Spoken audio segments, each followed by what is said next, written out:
Hey, welcome back to today's episode of what came out of the tumbler.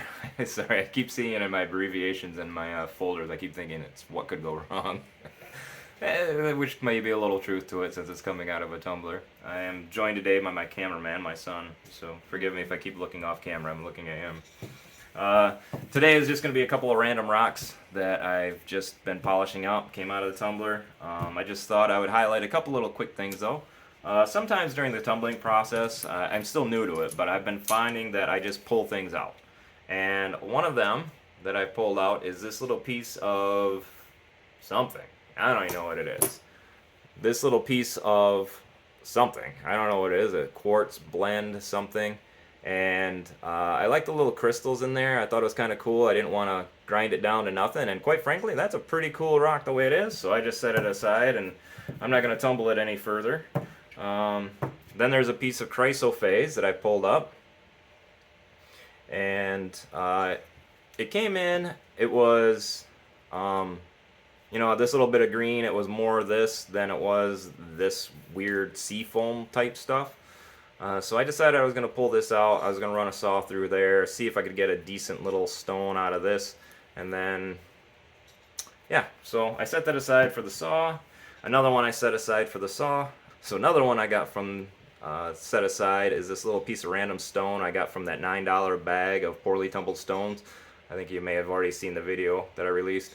But it had a couple little cool features on this side and this side, but the host rock in between was not super cool. So I'm just going to hit that with a saw too. I'm going to get that little bullseye out of there, make a cute little ring out of it, and then it's going to be a chunky ring by the size of that thing. And then maybe a cute little purple rock. So, but one other thing I wanted to show you real quick. I put all of my slurry in the bottom of a bucket, and you'll hear people tell you all the time, don't dump this stuff down your drain. And I'll show you why. Okay, so I always dump into a bucket in my sink, as you guys have already seen. And something that's kind of cool, it dried out this last week. My son dumped the water out right away. And something that's kind of cool is at the bottom of the barrel, this little gray stuff, flaked up, and underneath you can see the grit that went into it. So it's kind of neat to see that the grit separates and it sinks down to the bottom of the bucket, and it's all the more reason for you not to dump things down the sink, because it would be in your sink. But it's also cool to see. I thought it was kind of neat to see how much of the slurry is actually grit that didn't grind completely away versus just what came off the rocks. So definitely more came off the rocks than grit left behind. But yeah, time to fill this bucket with more slurry because we have cool rocks coming up. Alright, so I had a little bit of a pause, about an hour. I took it off the tumbler so that it started to separate out already. So it looks a little different than it has before, but still gonna look the same. I know from editing now, that when I try to talk and dump at the same time, you can't hear me. But yeah, inside of the barrel, pretty clean, not bad. Yeah, I'll get the sprayer on it and cleaned off, and here we go.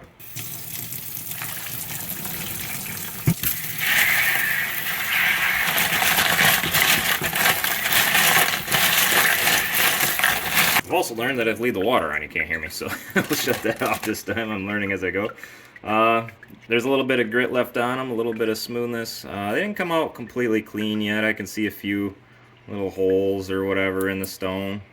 I'll try to get you a close up here so you can see. Got a couple pudding stones in it. Oh, one of the cool features you can kind of see there about a pudding stone is when you slice it thin enough, it's see-through. You can get light through it. So I know Clark at Page's there in town, he likes to, he's been trying to make a lampshade out of pudding stone for a while. I don't know if he's gotten to it yet, but, and I'm sorry if I'm giving away his idea, but yeah, there's another pudding stone you can kind of see the light through. Pretty cool.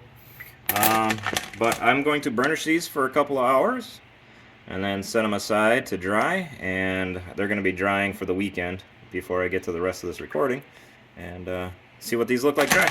Ooh, okay, little teaser, stick around, get to see this guy. Alright, so the rocks are finally dry. I've been letting them chill all weekend, so they've just been sitting here. Ooh, yep, and then And I counted, I think I just kind of pawed through them real quick. I counted there's like 57 good-sized stones in here. So for those who are trying to figure out if you can tumble for profit or for to make jewelry or whatever, I got 57 good-sized stones out of this that I could use for jewelry making or magnets or whatever, and for a total cost of $2. So I think it costs $2 in grit and pennies in electricity to run that thing. So got some good stones out of there. Some of these I obviously had slabbed and cabbed. I'd cut them smooth. And yeah, I'd cut them smooth and cabbed and slabbed, and like here's one I tried to do a little bit of a circle. Tried to get a bit of a circle as a Michigan stone, and I got a little bit of everything in here. Again, it's coming out of this tumbler today. I think this is the piece of the anhydrous agate that my grandma, or my mom and dad brought with me. The other pair of hands you see is my son's, so it's his grandma and grandpa. Ken 2 and Ken 3 at it again. Yeah, so there's that. This is also, I think, a piece of stone they brought me from Arkansas. That came from Texas, I think, the agate thing. These are all Lake Michigan stones. There's a piece of chert, I think. Piece of chert there. I mean, this is like... When I first started, I picked up these rocks. I thought they were really cool. I thought they'd sell, but ladies just don't care. They see the stone, they kind of move on. So these are probably going to become fridge magnets. This one has enough interest. It would catch some people's eyes, but it's probably better off living out the rest of its days as a magnet on a fridge. Because they do look really cool in a fridge, actually. It's really fun to have these as magnets. Yeah, that's another Arkansas rock. That's the same one. Most of these little ones. Oh yeah, that's really cool. I don't clear. I think that might be a piece of Montana agate. I hesitate to say that because it's pretty clear, but I don't know. Those are usually what, dendrites or whatever they call it. But I'm of the type that I only know a couple names for rocks, so every rock is that name. Pretty rock. Every pretty rock is with a line in it is an agate, when it's probably more like a chalcedony or quartz or something. But that you don't know. Yeah. Some of these, like I said, came from the poorly tumbled stone bag from Rock Shed. All these little ones. Sorry, I keep knocking them out of your hand. Some I picked up. Some are pudding stones. Got a couple of pudding stones in there, as I've already seen. You've already seen. So they're not amazing, but they're pretty cool. Oh, yeah. Slice of Botswana agate. Sometimes they come in a little quartzy, and that's what they look like. Not as pretty as the actual agate that you're launning. This came from Pages in Montague, Michigan. So I got some stunning little pieces out of this, the full slab. Maybe I'll show them later, but yeah, it's going to look great as a magnet. I'm not probably going to wrap it. I'd say of all these ones that came out of the pile, probably the one this is probably the only one I'll end up wrapping. The rest are going to be magnets or something similar. Oh, maybe that one. Yeah. I think I've showed this one like 3 times now on accident, but... There's a little piece of some type of quartz. Didn't take a really good polish. Backside is kind of, I don't know. It looks cool though. Somebody will love it. But, yeah. For $2 or whatever it costs to get this all the way through, not a bad little gig. Not a bad system. Kind of fun, cheap enough for if I wanted to keep rocks in a dish at my house, that'd be great. Or pepper my fridge with magnets, which I've already started to do because they look cool. Like I said, I'm enjoying it.